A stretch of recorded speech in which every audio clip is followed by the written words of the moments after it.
कभी कभी जिंदगी में सबसे बड़ी कहानियाँ सबसे शांत लोगों के अंदर छुपी होती है।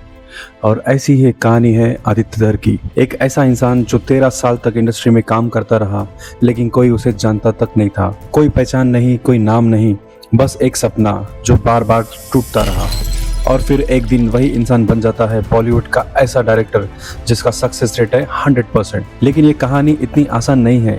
ये कहानी है टूटे सपनों की, रिजेक्शन की, सेल्फ डाउट की, और फिर एक ऐसी कमबैक की जो हिस्ट्री बन जाती है। आदित्य धर का जन्म 12 मार्च 1983 को एक नई दिल्ली में हुआ था, एक कश्मीरी पंडित के परिवार में।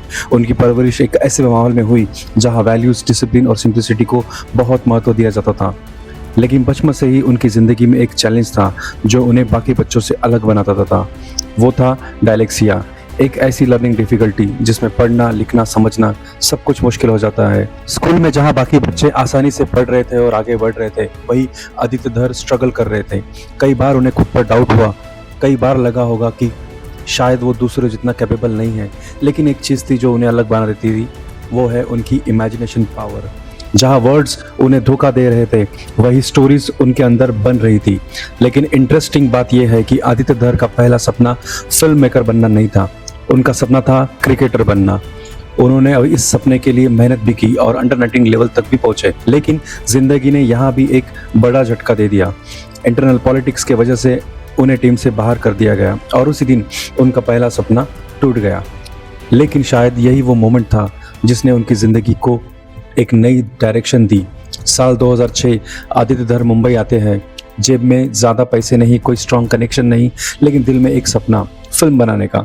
शुरुआत उन्होंने छोटे छोटे कामों से की, लिरिक्स लिखे, स्क्रिप्ट पर काम किया। लेकिन रियलिटी बहुत हार्श थी। 1-2 साल नहीं, पूरे 13 साल उन्होंने इस इंडस्ट्री में काम किया, लेकिन कोई पहचान नहीं मिली। कई प्रोजेक्ट्स में उनका नाम तक नहीं आया।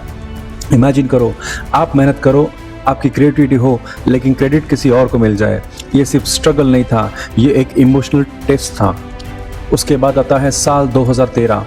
पहली बार उन्होंने फिल्म लॉन्च करने की कोशिश की, लेकिन वो प्रोजेक्ट शुरू होने से पहले ही बंद हो गया। फिर आता है 2016, एक और मौका, और फिर फेलियर।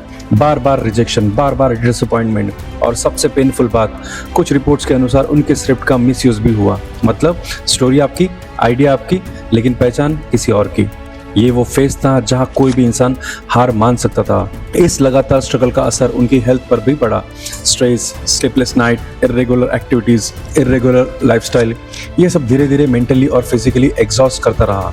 लेकिन फिर एक स्क्रिप्ट आई, एक ऐसी कहानी जो साल 2019 आदित्य धर अपनी पहली फिल्म डायरेक्ट करते हैं, उरी द सर्जिकल स्ट्राइक। ये सिर्फ एक फिल्म नहीं थी, ये एक मौका था अपने 13 साल के स्ट्रगल को प्रूव करने का। इस फिल्म में लीड रोल में थे विकी कौशल, यामी गौतम और Paresh Rawal.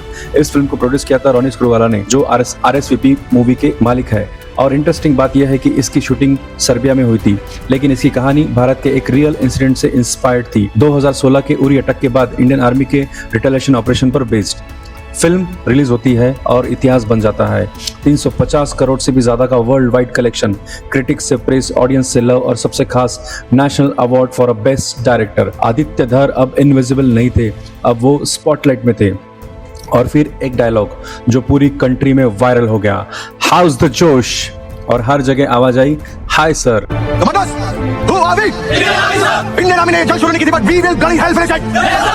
How is the josh? High sir. How is the josh? High sir. I said how is the josh? High sir. ये सिर्फ डायलॉग नहीं था, ये इमोशन बन गया।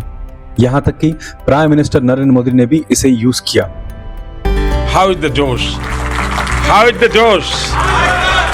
उरी के सक्सेस के बाद आदित्य धर ने एक चीज समझी कि सक्सेस को सस्टेन करने के लिए हेल्थ जरूरी है। उन्होंने अपनी लाइफस्टाइल बदली, फिटनेस पर फोकस किया और मेंटल बैलेंस इंप्रूव किया। और फिर नेक्स्ट लेवल, धुरंधर, एक ऐसा प्रोजेक्ट जिसने बॉक्स ऑफिस के सारे रिकॉर्ड तोड़ दिए। रिपोर्ट्स के अनुसार धुरंधर फ्रेंचाइज ने 3000 करोड़ से भी ज्यादा का बिजनेस किया है। और अब आदित्य धर सिर्फ डायरेक्टर नहीं थे, वो एक ब्रांड बन चुके थे। और अब सबसे शॉकिंग फैक्ट, आदित्य धर का सक्सेस रेट 100% है। जी हाँ, 3 फिल्में और एक भी फ्लॉप नहीं। बॉलीवुड में ये अचीवमेंट बहुत रेयर है। आज उनकी नेटवर्थ 100 करोड़ से ज़्यादा की माना जाता है और उनकी वाइफ यामी गौतम के साथ कंबाइंड नेटवर्थ 120 करोड़ के आसपास है। एक फिल्म के लिए वो 8 से 10 करोड़ रुपए चार्ज करते हैं और उन्होंने अपने भाई लोकेश धर के साथ मिलकर P62 स्टूडियो की भी शुरुआत की है। उनकी पर्सनल लाइफ भी उतनी ही ब्यूटीफुल है जितने की उनकी फिल्में हैं। 4 जून 2021 को उन्होंने यामी गौतम से शादी की, एक सिंपल ट्रेडिशनल सेरेमनी में हिमाचल प्रदेश के मंडी में। यामी ने एक इंटरव्यू में कहा था, हम चीज़ों को कॉम्प्लिकेटेड नहीं बनाते, हम जैसे हैं वैसे ही एक दूसरे से प्यार करते हैं। और 2024 में उनके बेटे वेदावित का जन्म हुआ। आज आदित्य दत्त की लाइफ कंप्लीट लगती है, लेकिन इस कंप्लीटनेस के पीछे एक लंबा स्ट्रगल छुपा हुआ है। अगर आपका सपना टूट जाए तो रास्ता बदलो, खुद को नहीं, क्योंकि 13 साल तक इनविजिबल रहने वाला इंसान भी हिस्ट्री बना सकता है। और याद रखना, सक्सेस उनको ही मिलती है जो रुकते नहीं है। कैसा लगा आपको ये वीडियो? कैसा लगा ये आपको वीडियो? लाइक करो, कमेंट करो और सब्सक्राइब जरूर करो। और हाँ, आदित्य दत्त के बारे में, धुरंधर के बारे में, उरी के बारे में, आदित्य दत्त की सोच के बारे में क्या लगता है आपको? कमेंट करके एक बार कुछ तो लिख जरूर देना।